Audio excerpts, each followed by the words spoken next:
Well, let's start. Hello guys, this is Lisa, an occupational therapist specialized in Padawan therapy, master degree in autism spectrum disorder.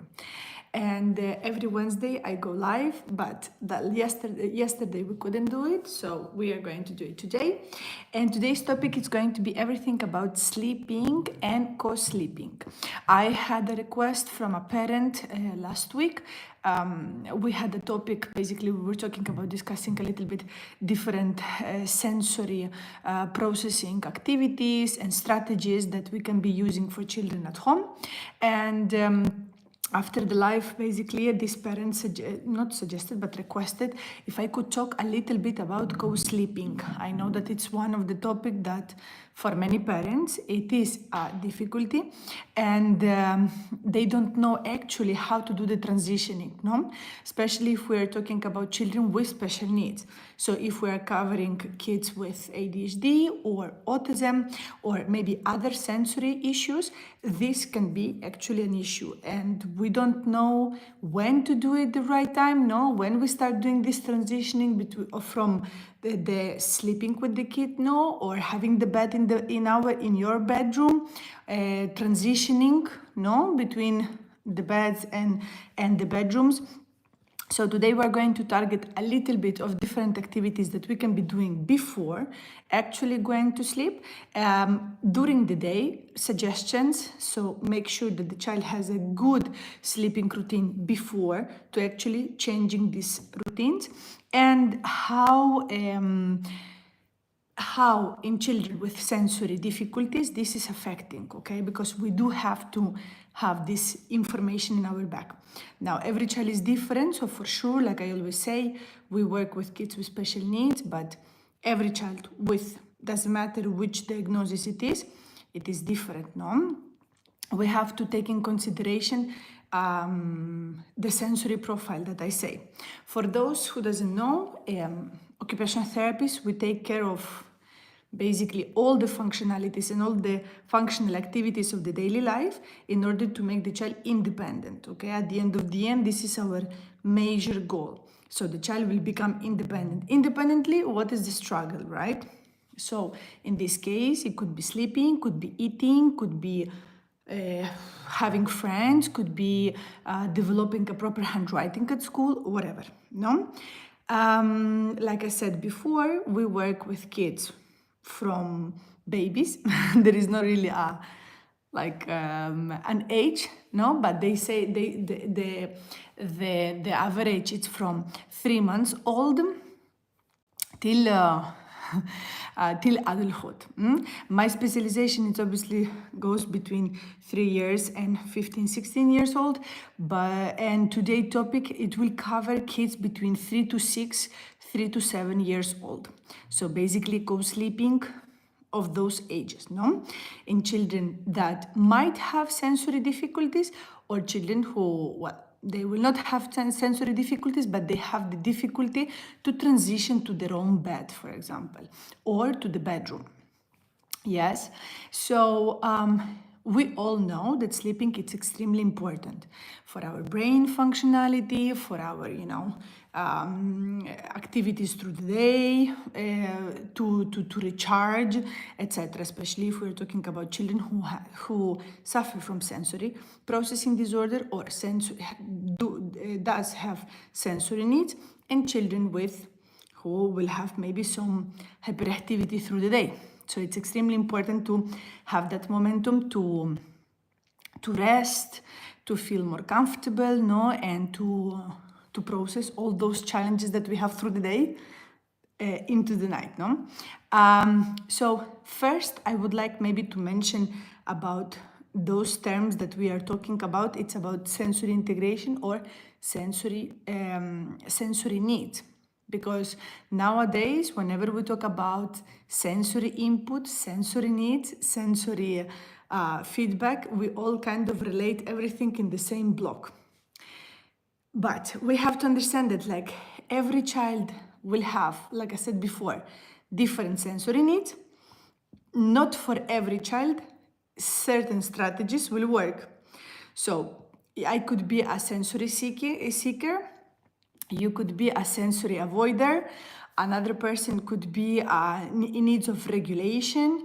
Another person will be maybe transitioning between different sensory needs at the same time and not able to canalize all of this information. So not because for me, perhaps jumping on trampoline for 20 minutes will work, but for you, perhaps it's going to be the key that will solve your difficulties to go to sleep or to function or to do homework or whatever. So we have to have this a little bit differentiation, okay? That not every child is the same and not all the strategies will work and apply for everyone in the same way. That's why whenever I have this chat with Lisa, no, like I said before, usually it's every Wednesday. I always target the same topic, that the recommendations that I'm giving or the topics that I'm targeting, it's very complicated to say like, okay, this is your situation, this is what you have to do. Because there is a lot of analysis, observation from occupational therapy point of view that we need to do in order for you to, in order to give suggestions or strategies or tools.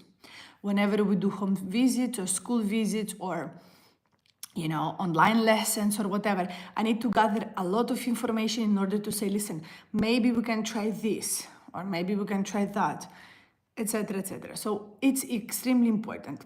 Now, in order for us to understand what can help with co-sleeping or changing the sleeping routines or whatever, we have to see first of all what are the activities through the day that the child is having. What are, if there is any extracurriculum activity, if he is or she is busy or not, what is the mood at home, after school, childcare, kindergarten, or school basis, no? If there are, how much the child is involved at home, etc. What is the free time, the play time, if there is any, because nowadays we have way too many, I will say, busy lives. So everyone is trying to cope as much as they can. And see how all of this is, if there is like snack time, not snack times, which type of snacks we're having. Is the child having a lot of crunchy food, a lot of soft food? Is the child drinking a lot during the day? Or maybe not at all, if there is any sugary food around or sugary, I will say, juices and stuff. This is also very important because sometimes the diet will affect as well the way how we are going to sleep. And this is the reason why I was referring before. Co-sleeping, it's a nice topic and definitely it's something that from occupational therapy point of view, we do work with the parents. But before to jump in the co-sleeping and house, we need to have this information before. What is the diet of the kid during the day or during the week? Let's put it that way. What are the activities through the day that the child is doing? And if there is any extracurriculum activities or the behavior at school, behavior at home, if there is any particular, maybe, I don't know, fidget toys or sensory toys that the child is using in order for him or for her to calm down during the day. All this information is extremely important. So if you are interested in this particular topic and you are like, okay, I'm struggling with the co-sleeping, I would like that my child, change to his or her bed, etc., or that this becomes more regular because he wakes up every night and it's tiring and it's difficult for both parents and the kid. I will first suggest you to work with an occupational therapist to gather all this information. There is something called the sensory profile that I already spoke before. So the sensory profile basically is a profile, it's a questionnaire that you can give to caregivers, so to the parents, no? And also you can give it to the educators. There are different types. To gather as much as possible information about the sensory profile of your child. So then we will be able to, from this result of the sensory profile, you will be able to understand in which area, in which point your kid is. If it's a sensory seeker, if it's a avoider, if it's difficulties in regulation, modulation, etc., etc. All these terminologies, they sound a little bit high, they sound a little bit, difficult. But if you work with an occupational therapist, she will be able to guide you. Okay, I highly suggest to have all this information before to work on sleeping routines, changing strategies, implementing new strategies at home, because they can also disturb the kid. Get ready all this information, okay? So obviously if you have questions, you can ask me, or you can write me later on after this video, etc., and I will be able to guide you a little bit more. However, this is like the first point where I would like to start and make sure that this doesn't go in different misunderstandings, okay? So like I said before, because I have some notes here, sleep is crucial for the brain function, emotional regulation, which is very important, and development. Now, emotional regulation, it's fundamental because many times when we have children with sensory difficulties, we have kids who are not regulated emotionally. And this is why we have behavior difficulties, we have difficulties before to go to sleep. The kids will do a huge tantrum, and then maybe during the night will wake up or whatever, but especially before to go to sleep, it's very difficult for you to let him sleep, no, because he is not finding kind of his good position or his good way or whatever, because of the overload of sensory stimulation through the day. This is why I said it's fundamental to understand if your kid is having enough physical activity, good diet, before to work actually on sleeping routines. Okay, so what are the challenges, or I will say the difficulties, that how you could recognize that the child basically has sleeping issues? Because you can say, well, yes, it's true that my kid wakes up time to time, but most of the time is okay.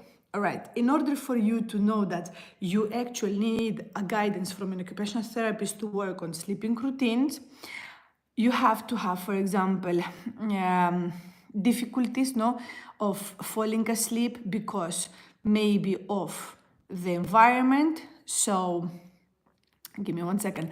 Maybe because of the environment, maybe uncomfortable textures, maybe the way how the sheets or the pajama or the bed, whatever, bright lights, maybe the lighting, it's not ideal, or maybe you have overstimulation from screens.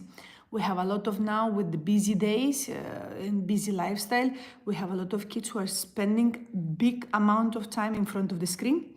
So we get, this kid watching maybe for I don't know how many hours his or her favorite cartoon. And then in one moment we give a snack or whatever, and we say, okay, that's it. Now it's time to go to sleep. But for a kid who doesn't have a good regulation in emotions and in sensory, from the sensory perspective, I will say like that, it's very complicated because the child needs a little bit of time to adjust. He just got these emotions, from the screen time and the overexcitement, overstimulated, etc. And now he needs an amount of time to settle down. So this is why I said it's very important to understand if you have a routine. And the best actually is to have a routine through the day. So you can regulate your sleeping routines and sleeping patterns easier and faster. Okay. So, co-sleeping, for those who doesn't know, obviously I have to explain it. It's basically sleeping with the parents in the same or bed or the same bedroom, okay? And when we are working or talking that we need to work on children who have sensory needs and sensory difficulties, transition between sleeping, co-sleeping and sleeping independently, we are working on this transition between these two settings, right? So I will say that there is two transitioning types, and at least the easier and the faster, I will say, it's you can start using in the same bedroom. We use a sleeping bag or mattress in the floor, so the child is not anymore at the same level like you. Okay, instead of the parents' bed, we have a mattress or we have a sleeping bag where the child will be sleeping close to. So that's like the first step. Okay, instead of just saying, okay, now from sleeping in the same bed, now you go to your own bed. That will be like maybe a big impact for the child. So we are going to transition to something that you are still close to me, but not in the same area, I will say like that. Okay, and then the second step, and I will say that this is applying for almost everything, it's gradually shift from sleeping on a mattress or a sleeping bag, whatever, to actually a bedroom and his own or her own bed. However, for this, sounds very easy because you say, okay, managing a mattress close to my bed, I think it's easier. Shifting the child from one room to the other, it's complicated. And this is when actually the physical input through the day, emotional regulation, sensory regulation, and a good diet will play the maximum role. Okay, so this is why I said, like, independently if you're consulting an occupational therapist or you're working with any other therapist, I'm pretty sure that everybody will ask you the same questions, okay? Just to have an idea what is the routine. Because depending on the way how your child is working during the day, like I said before, certain strategies will make more sense than less, okay, than others. All right, so maybe your child doesn't need to do the first transitioning between the bed of the parents and the mattress. Maybe your child is actually ready to go and to transition to his or her own room. But we need to do certain changes.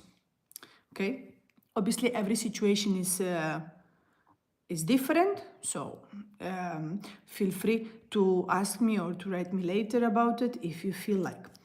So I will say like what I have here written, and I would like to pause a little bit and to explain.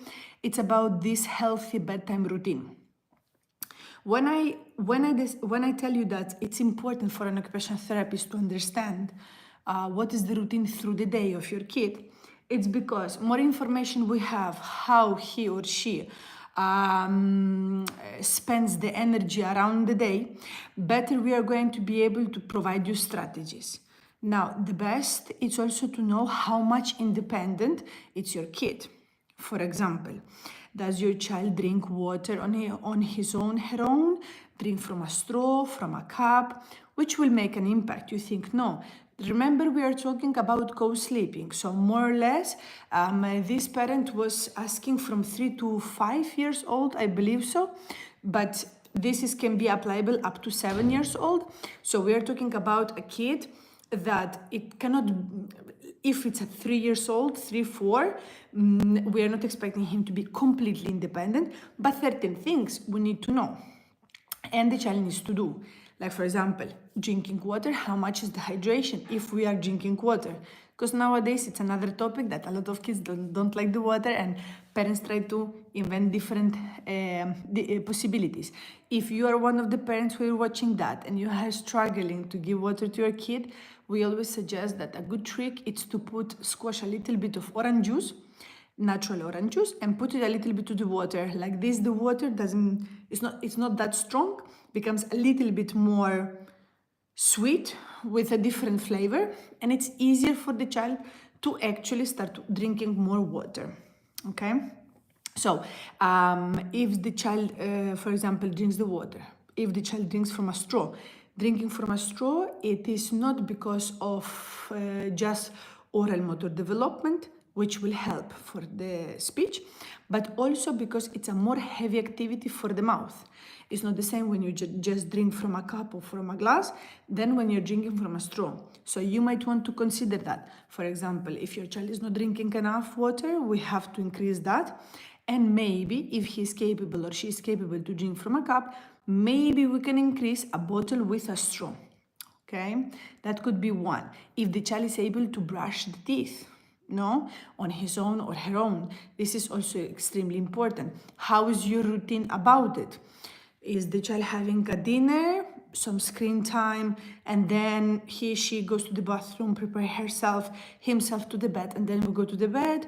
If it's like different or whatever, all of this is important.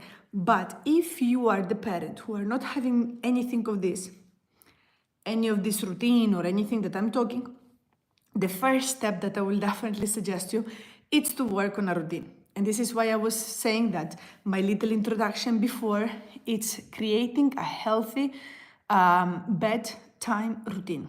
Okay, so making sure that the child has, like, the dinner almost every day possible at the same time, maybe activities before, maybe reading a book or listening music after the dinner instead of screen time, and then the typical, I don't know, shower or bed or bath, brushing the teeth, combing the hair, whatever it is, but stabilize a little routine. For example, maybe could be a possibility, like I said, reading a book before to go to sleep, which is something calming, or maybe use different lights if the child sensory wise needs it. Okay, perhaps we can do some small exercise before to go into the bed, like little push-ups, or maybe some stretching, chair push-ups, or squeezing a ball, stress ball, etc., etc. It's small activities that will calm down and regulate the sensory intake through the day of the kid. Maybe, for example, we can have a warm bath, no? Every night that we are going to go to sleep, we have a little or quick shower, depending on the age. Maybe, in case, when I said before, maybe the child is stressed a little bit and moves a lot during the night because of the clothes or the texture of the clothes, of the pajamas, of the bed sheet. Check that. Maybe we need to change them. Maybe we can get something a little bit more soft, more suitable for your kid. I don't know. But definitely we have to try to see is that sometimes we talk about weighted blankets. For example, something that is very important. It became very popular lately to use weighted blankets and say, okay, if your child is having difficulties to sleep, you can be using weighted blankets. Yes, you can. Okay, definitely it's one of the sensory strategies that mostly or most common nowadays we will see. However, you have to see if your child requires that extra sensory input through the night. Okay, so this is why I said like certain strategies that we will be applying with one kid, with the other will not work. But another situation, if your kid moves a lot or kicks or wakes up easily, it could be actually to change, instead of normal blanket, a weighted blanket. Okay, it will provide a little bit more of comfort. It will regulate a little bit more the sensory overstimulation through the day. Okay, and will help to maybe transition, especially if you put, for example, different lights. Maybe you can read a book, you put the blanket, etc. We have this chill, nice environment, no? Here I'm going to attach in this video, in this live later on, I will add some calming activities, okay, that you can be doing before to go to sleep with your kid. So they are nothing extraordinary, okay, nothing difficult that you have to start buying the most expensive things in the world. They are very, very easy, relaxing activities that you can engage easily with your kid, okay, but they definitely can help to stabilize this healthy bedtime routine. And once you stabilize a healthy bedtime routine, we can actually work on that, shifting gradually your kid from the room, from that mattress, let's say, to actually his own or her own room. Okay, like for example, certain activities, it will be reading, I already mentioned, listening, calming music helps a lot, drawing, maybe making a puzzle, something that it's an effort cognitively, so the child needs to put an effort from it, but at the same time, something that it's sedentary and that it's calming at the same time. Maybe we can put the weighted blanket while the child is drawing. Maybe we can use a stress ball or certain activities like stretching like yoga kids for yoga, yoga for kids, sorry, or other types, no, maybe of activities that can calm down the child. Again, now this is something that, like I said, it's very general. The suggestions are very general. You have to see your own personal situation, okay? Because it's a little bit difficult to say that this will work actually for everybody, you know? And I don't want them then, you will say, yes, I follow this occupational therapist and she told me to do that, but it doesn't work, okay? So I don't want to have that blame on me.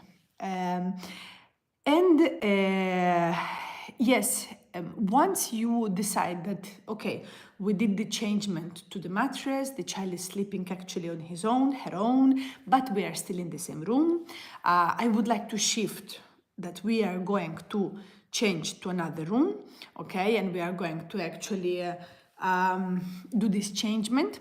It's important that the setup of the room, it's also welcoming environment, right? I'm not telling you to do this fancy, super cute, these fancy, super cute bedrooms with I don't know which light, I don't know which mattress or whatever. But I'm just saying that it has to have the space for a good lighting. Hi, when what? When what, please? It has to have a good lighting. It has to have maybe some good colors, okay? So not something that is very alerting, something that is more calming. When you move. So, like I said, you have two steps. The first step, it has to be that you manage that the child transition from your bed to the bed next to you. If you manage to do that, let's say that step it's already ready, then we can proceed to the shifting to the other to the bedroom, to the bed separate bedroom, sorry. But in order for you to do that, we have to make sure that your child is having a bedtime routine. Okay, so through the day, you know the activities that he is doing, and before to go to the bed, you know that the child is following already a pattern. So there are no new activities going on. There is no overstimulation. There is no meltdowns, behavior issues, etc., etc. So most of the time, when you are capable to actually put the child on the mattress next to you, and you are managing to regulate the routine through the day, then it's actually when you can do the changement. But this depends if your child is ready. I don't know. These strategies are from 3 to 7 years old. So all depends. Some parents need 1 month. Some parents need half of a year. You know, so it all depends how you're managing. But I will say that do the move to change to the room once you see that you don't have so many that the child is not awaking, you know, so many times during the night, that the child is settled before to go to sleep or go to sleep on his own or her own, even if it's in the mattress or the bed close to your bed, doesn't matter, but the child is becoming more regulated and independent. Till you will not have that, that's going to be very complicated for you to shift completely to another room. Okay, and this is why I said that many times we want to focus on the difficulty, and the difficulty, let's say, is no, I want my kid alone, independent in a room. Good, that's a great aim, okay. But we have to work on the so many other steps that are extremely fundamental, not just for sleeping, for everything else, that it's better to take a little bit more of time to work on all of this and then actually do the transitioning. Okay, so this is my suggestion. So the room setup, it's extremely, once you know that you are going to move to another room, make sure that the room setup is nice and cozy, and like I said, the colors of the lights, or you know, the walls that are not alerting, so it's not something that actually will produce that the child will get even more excited. It's something that will calm down, and make sure that you use soft bed sheets. So there is no any allergy or whatever. That is something smooth for the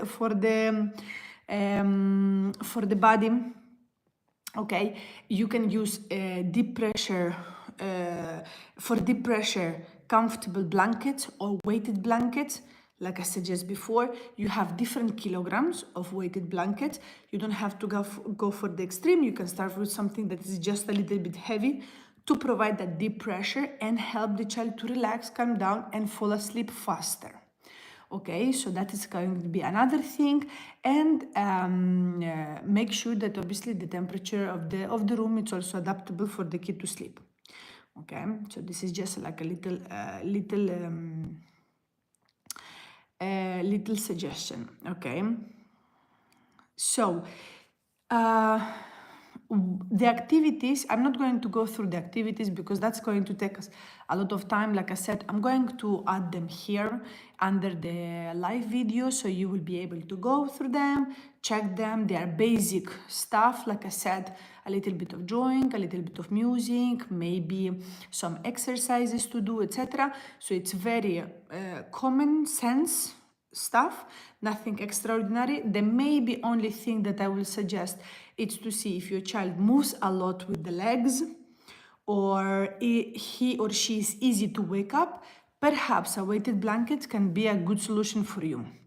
Okay, but if we're talking about a child who is having sensory difficulties, not just autism spectrum disorder, okay? We're not just under autism. We're having in general, okay, some issues or difficulties in the development. And whenever we have issues in the development, the sensory systems are all mixed up. Okay, so it's not about having the diagnosis of autism or dyspraxia or ADHD or whatever. We always have our up and downs in the sensory systems. We have to make sure that there is a constancy and there is a routine. This is why, and especially if we're talking about autism, so a good routine of timing, a good routine of having your dinner at the same time, exercises after or not, shower or not, screen time through the day, extracurriculum activities or not, this will play along. So I would suggest that if you're not having a routine, your first step would be, instead of thinking how fast I can move my child from one room to another, how can I organize to have a stable routine that it's comfortable for you as a parent, so you can follow, and not something that you can do for 2 days and then give up. So something that is productive and functional for you and for the kid. And at the same time, that those strategies and those activities that you will want to put in your routine will satisfy the sensory need of your kid. If you don't know what your child will benefit from, then your first step is actually to identify the sensory profile of your kid. And like I said before, how you can do that is through a sensory profile questionnaire with an occupational therapist. You can go through it and answer a couple of questions, and the occupational therapist will be able to give you a profile for your child with recommendations. And those recommendations, you can start implementing them in your daily basis. And then once done, you can see if the sleeping routine is changing or not. Not where the child will sleep, but the sleeping routine. If the child is awaking in the night, if the child wakes up and what he or she does, if it's for milk, if it's for water, if it's whatever, how many times, if the child moves a lot or not, etc., etc. Because once you can stabilize the amount of hours that your kid can sleep, then we can actually easier transition him or her to another room. Okay, so extremely important, because sometimes when we are having challenges, sensory challenges, obviously the lack of sleeping will bring you a lot of anxiety and a lot of issues. So then the child is obviously, even the sleeping as an activity becomes stressful. Stressful for you because you want the child to fall asleep. Stressful for the child because the child is not managing the sensory outcomes and inputs through the day, and now he has to just like switch and fall asleep. And this is the reason why we have so many different profiles of kids. And also we have, unfortunately, a lot of kids who experience a really stressful moment before they fall asleep.